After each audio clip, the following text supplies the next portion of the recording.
Hi hello नमस्ते. मी पूजा. मी आणि बरंच काही या यूट्यूब चॅनलवर तुम्हा सगळ्यांचं अगदी मनापासून स्वागत करते. आज मी तुम्हाला पोह्यामध्ये बेसन पीठ टाकून एक वेगळी अशी झटपट होणारी रेसिपी दाखवणार आहे. ही रेसिपी घरच्या साहित्यांमध्ये तयार होते. कशी करायची चला लगेच पाहूया.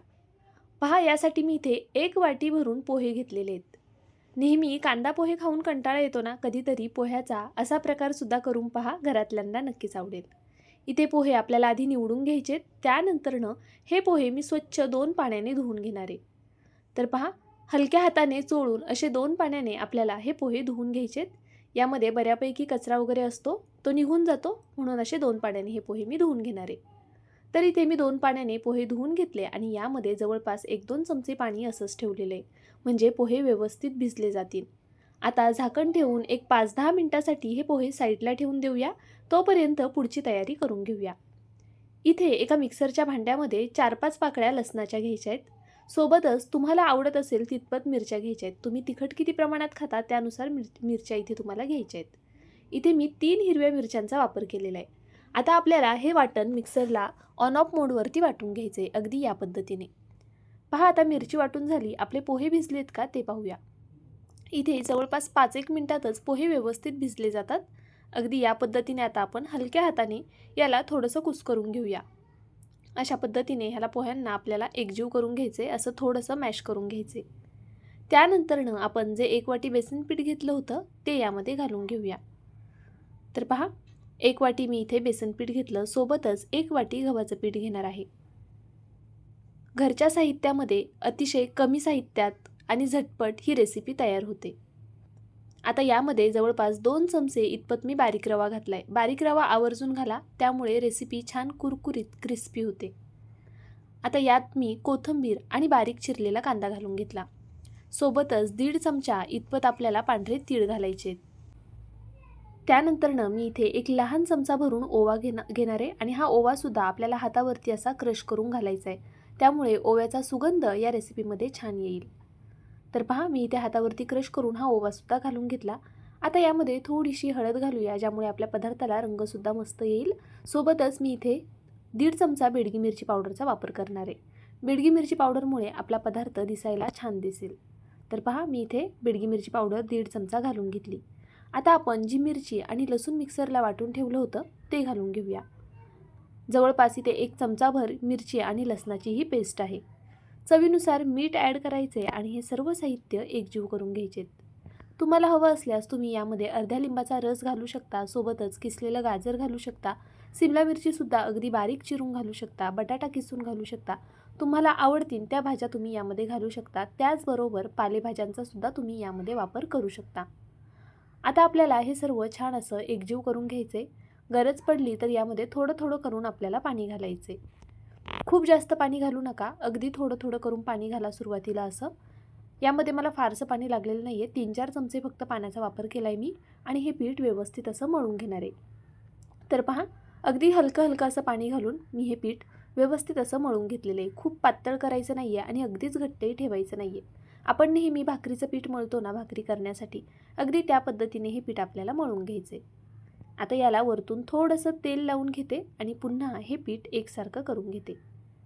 ही रेसिपी तुम्ही मुलांच्या टिफिनसाठी करू शकता. त्याचबरोबर पाहुणे आल्यावरती सुद्धा काहीतरी वेगळं म्हणून करू शकता.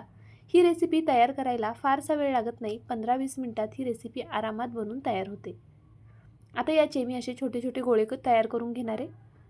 पहा, अगदी असे एकसारखे आपण याचे होतील तेवढे गोळे तयार करून घेऊया. यामध्ये हे 4 गोळे असे तयार होतात. तर पहा, तुम्हाला किती प्रमाणामध्ये ही रेसिपी करायची आहे, किती जणांसाठी करायची आहे, त्यानुसार तुम्ही पोह्यांचं आणि इतर साहित्याचं प्रमाण कमी जास्त करू शकता. इथे मी ही 2 जणांसाठी रेसिपी करते आहे, तर हे आपले 4 गोळे बनून तयार झालेले आहेत. तर आता आपल्याला सगळ्यात आधी काय करायचं आहे, एक पोळपट घ्यायचा आहे, त्यावरती एक सुती रुमाल अंथरायचा आहे. हा रुमाल मी ओला करून घेतलेला आहे आणि असा पोळपटावरती ठेवून घेतलेला आहे.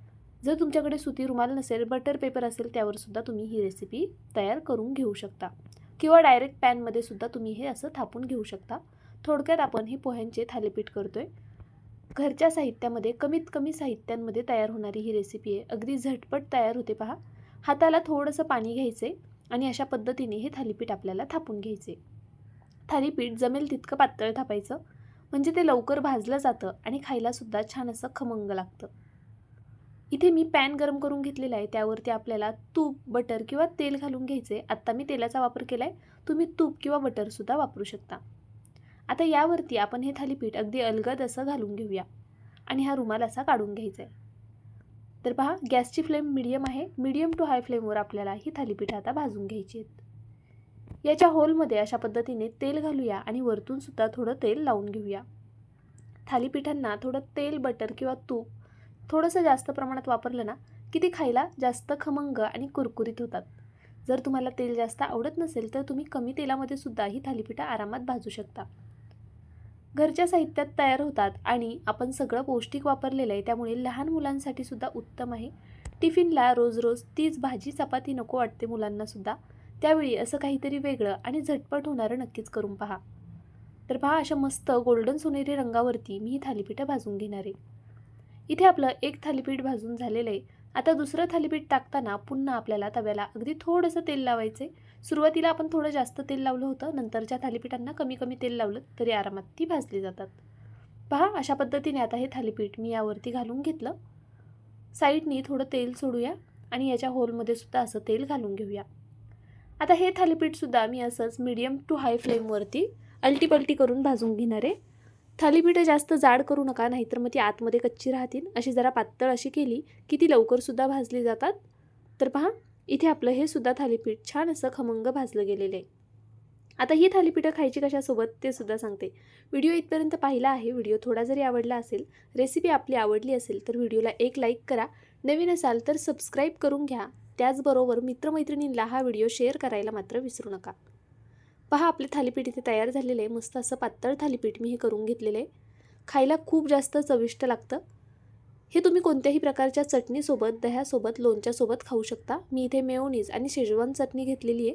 पण तुम्ही दह्यासोबत किंवा मग लोणच्यासोबत किंवा इतर कोणत्या चटण्या तुम्हाला आवडत असतील त्याच्यासोबत नक्कीच खाऊ शकता. खरं तर या थालीपीठांना कोणत्याही चटणीची गरज नाही आहे. मुळातच त्याची स्वतःची चव खूप चटपटीत आणि मस्त आहे. व्हिडिओ आवडला असेल लाईक करा, शेअर करा, सबस्क्राईब करा. उद्या पुन्हा भेटूया अशाच एका छानशा रेसिपीसोबत. तोपर्यंत बाय.